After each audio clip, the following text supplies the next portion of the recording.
Welcome to This Explainer. Now, if you're a fan of mid-century cinema, you've definitely heard of The Great Escape, right? You picture the daring motorcycle jumps, the Hollywood stars, the grand adventure.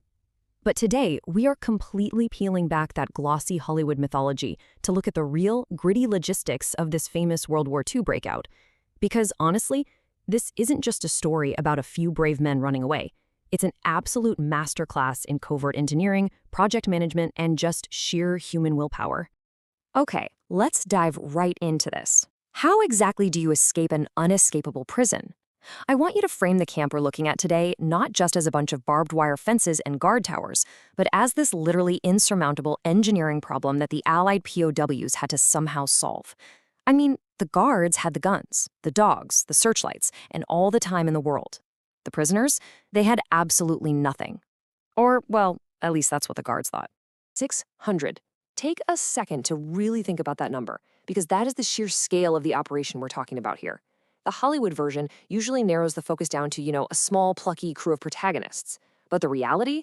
This was a massive, highly coordinated, covert logistical feat. It required the absolute secrecy and dedicated labor of 600 men, working right under the noses of their captors. Think about how incredibly hard it is to keep a secret among 10 people, let alone 600 men living in confined quarters. It's just mind-blowing. Part 1. The Escape-Proof Prison Camp, Stalag Luft 3. So to really understand how they pulled this off, we have to look at the setting itself. Stalag Luft 3 wasn't just your run-of-the-mill POW camp. The Germans specifically designed it to be the ultimate holding pen for Allied pilots and crewmen who already had a documented history of breaking out of other camps. Essentially, they gathered all the most brilliant, defiant, and creative escape artists in the Allied forces and stuck them in one single place. They built it on this loose, yellow, sandy soil to make tunneling incredibly difficult to hide, and they even raised the barracks off the ground so the guards could easily spot any secret digging. They genuinely thought they had created the perfect escape-proof cage. Part 2. Tom, Dick, and Harry. The Audacious Plan. The thing is, telling a group of master escape artists you can't escape is basically just issuing a challenge. So instead of putting all their hopes into one incredibly risky tunnel, they decided to dig 3 of them simultaneously, codenamed Tom, Dick, and Harry. And honestly, it's a brilliant piece of logic. They knew the German guards, who they called ferrets, were aggressively searching for tunnels every single day.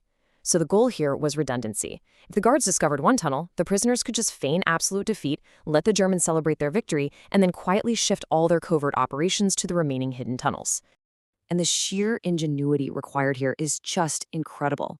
I mean, without any heavy machinery or lumber, they had to transform everyday, mundane camp items into vital underground infrastructure. They literally stole the wooden bedboards out from under their own mattresses to shore up the sandy walls of the tunnels so they wouldn't collapse and crush the diggers. They used actual soup spoons as their primary digging tools to scrape through the earth. And you know those powdered milk tins provided by the Red Cross? They linked them together to fashion these elaborate ventilation shafts, pumping fresh air down to the men working 30 feet below the surface. It's a total masterclass in resourcefulness. Part 3. The Underground Factory, a secret industrial operation. And this brilliantly illustrates how, with the digging underway, the camp basically split into 2 entirely different worlds. Up above ground, the prisoners maintained this perfect facade of absolute boredom. They went through the mundane camp routines, they played sports, they stood at attention for roll calls. But below ground, and in the secret corners of the barracks, they were running a bustling, high-stakes industrial factory. They weren't just digging a hole. They were manufacturing the actual means to survive once they got out. You had teams of artists meticulously faking identity documents and travel papers.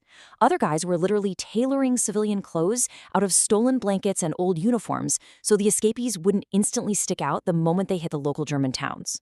But as you can imagine, all this digging created a massive, massive problem. The dirt. Specifically, this bright yellow sand that would instantly give away the tunnel locations if it was found sitting on the dark topsoil of the camp surface. Enter the penguins. Now, this is actual slang from the camp, and it brings a real touch of humor to what was an incredibly tense situation. The penguins were a dedicated team of prisoners whose entire job was to covertly disperse that excavated yellow dirt. They got their name from the stiff-legged waddle they had to do to pull the whole thing off. So the disposal method for these penguins was a meticulous 3-step routine. First, the men would pack the bright yellow dirt into these long bags made from old socks or towels and then hang them right inside their trouser legs. Second, they would casually walk out into the camp courtyard, just mingling with the other prisoners, maybe pretending to watch a game of volleyball. And third, they would pull a secret string hidden inside their pant pockets. This opened the bottom of the bags, releasing this slow, fine trickle of dirt that they would discreetly shuffle and mix into the dark soil with their boots. It was this tedious, daily performance, repeated literally thousands of times, to hide tons and tons of earth. Part 4, the night of the escape, the climax of the operation. Let's move to and see how this builds, because after over a year of planning, digging, and secreting away dirt, the tension is just incredibly high. We are approaching the highly anticipated night of the actual escape, and almost nothing went according to plan. On the night of March 24th, 1944, this cascading sequence of totally unexpected disasters struck. At 10:30 p.m., the very first obstacle popped up. The heavy, concealed trapdoor leading down to the tunnel Harry was frozen shut. It took them over an hour of desperate prying just to get it open, which severely delayed the start. Then, at 11:45 p.m., the first men emerged from the tunnel outside the wire, only to discover a horrifying miscalculation. And if that wasn't enough, at 1:30 a.m., an unexpected Allied air raid triggered a total blackout in the camp, completely shutting down the makeshift electric lights inside the tunnel and plunging the men into total, suffocating darkness. I want to focus on that terrifying miscalculation at 11:45 p.m. for a second. The tunnel fell short of the woods. Just imagine the absolute terror. You've crawled through a claustrophobic, pitch-black hole for hundreds of feet, fully expecting to pop up safely hidden amongst the trees. But instead, you break the surface and realize you are short of the tree line. The exit hole is dangerously exposed, completely out in the open, just a stone's throw from the elevated German guard towers. Every single man who exited had to wait for the patrolling guard to literally turn his back before sprinting across the snow into the woods.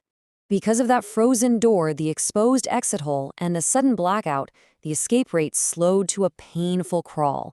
They'd initially hoped to get 200 men out, but, despite every hurdle, every disaster, and the agonizing delays of that night, 76 men still managed to crawl through that claustrophobic tunnel, dodge the gaze of the guards, and break out into the freezing German night before the tunnel was finally spotted at dawn. Part 5. A tragic aftermath.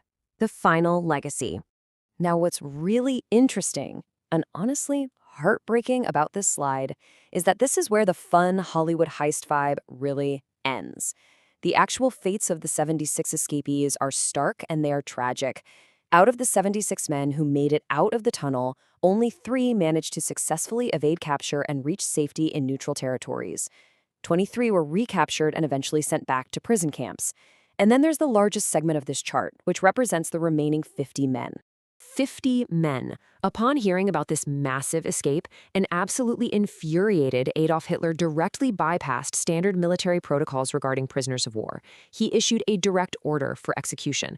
50 of the recaptured escapees were handed over to the Gestapo and brutally murdered. We really have to ground our understanding of this event in this sobering reality. These weren't just characters in a movie. They were real men from various Allied nations who gave their lives in pursuit of freedom and their duty to disrupt the enemy. When we look back at the real Great Escape today, we have to remember that it stands as a testament to 3 crucial things. First, it's a testament to brilliant engineering, literally turning spoons and bedboards into a subterranean highway. Second, it's a testament to immense scale, 600 men coordinating a massive, silent factory right under the eyes of armed guards. And finally, most importantly, it's a testament to ultimate sacrifice. The true history here is far more complex, it's much darker, and it's deeply more tragic than the Hollywood myth lets on. Which leaves us with this final, provocative thought to really reflect upon. Knowing the odds and fully knowing the brutality of their captors, these men dug anyway. They collaborated, they innovated, and they risked absolutely everything.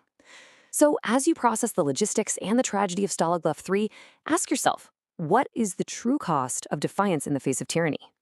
Thank you so much for joining me for this explainer. I really hope this deep dive has given you a profound new appreciation for the real men of the Great Escape. Keep learning, and I'll see you next time.